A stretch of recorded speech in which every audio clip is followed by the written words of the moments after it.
you're in the waiting room and you feel like you're in with 100 people, only 100 people, and some of them got to end up, on TV. So you've got a way better chance now. In the writing world, the statistic is often 99% of manuscripts are rejected, and that is a true statistic. However, it is somewhat misleading in that 80% of those manuscripts that are being rejected are manuscripts rejected for the simplest of reasons. And I think some writers are not aware of how often the mistakes made for those 80% of manuscripts are ridiculously simple. Things such as sending a manuscript to someone who does not publish that kind of book. You do not know how often that happens. So often. I've heard editors complain. They just are like, hello, I work at Tor. We do not publish picture books at Tor. Tor is an adult science fiction fantasy house only. If you're not writing science fiction and fantasy, do not submit to them.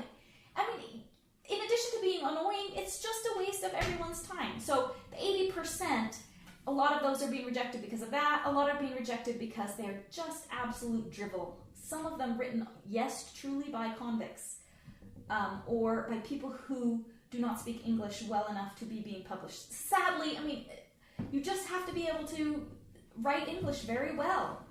You can't have a ton of typos.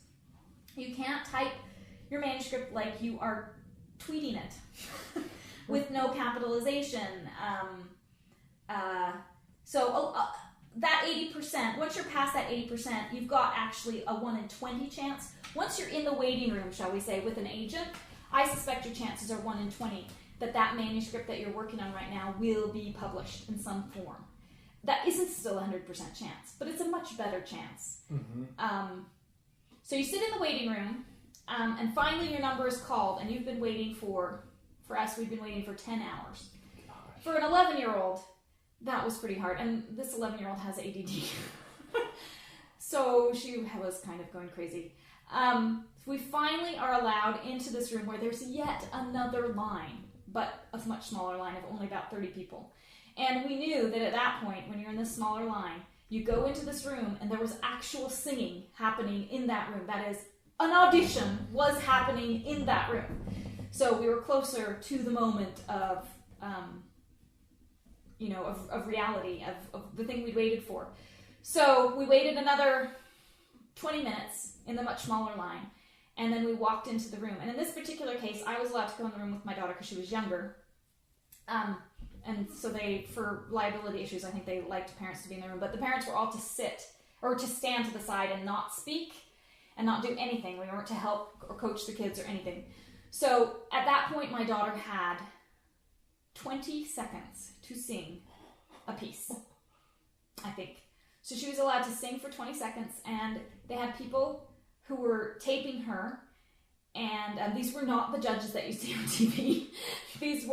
But in reality, these are probably the people who make most of the real decisions. It's one of the things I've realized.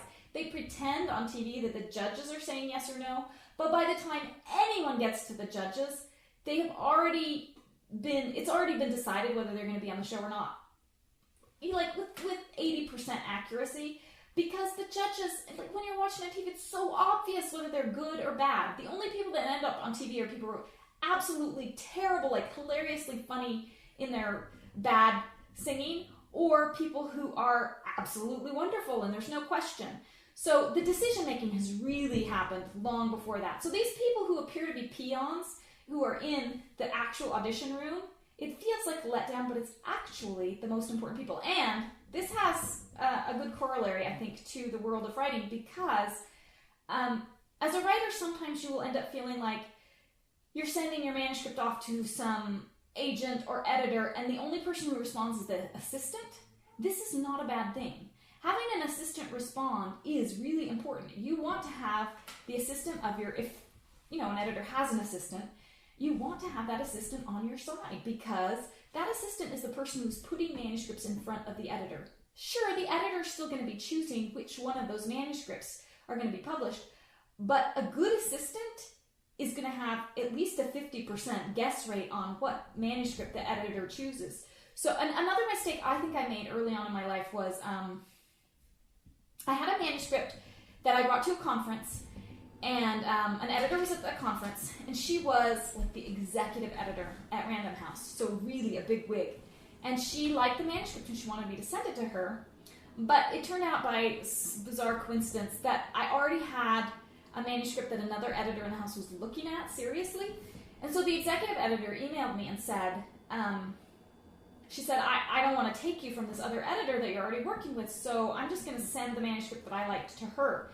To me, it felt like, now I'm losing my chance to work with a really, really important editor. And she's just going to hand me off to this lower peon who doesn't know anything about publishing. And I felt horribly let down, and I didn't do it, thank goodness, but I did want to email her back and say, please let me work with you instead. Now, the reason that would have been a mistake is that the big wig editor actually has almost no time to do editing. And she ended up only staying at the house for another 6 or 8 months and then left and went and did something else really, really important. But the editor, the junior editor, who I actually never ended up publishing anything with, she looked at multiple manuscripts of mine, seriously,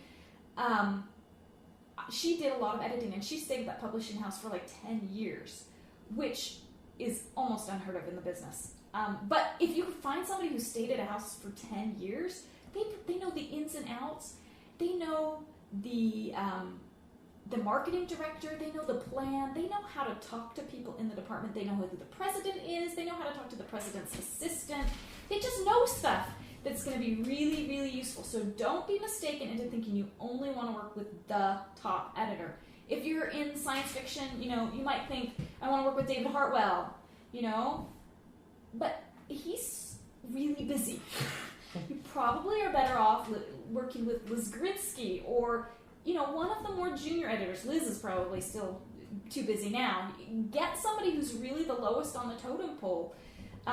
For me, my agent, Barry Goldblatt, who's a big name in the field now, when I signed with him in 2000, I signed with him his first 3 months in the agenting business. And he was a beginning agent, and I think a lot of people thought, why would you sign with somebody who has no experience?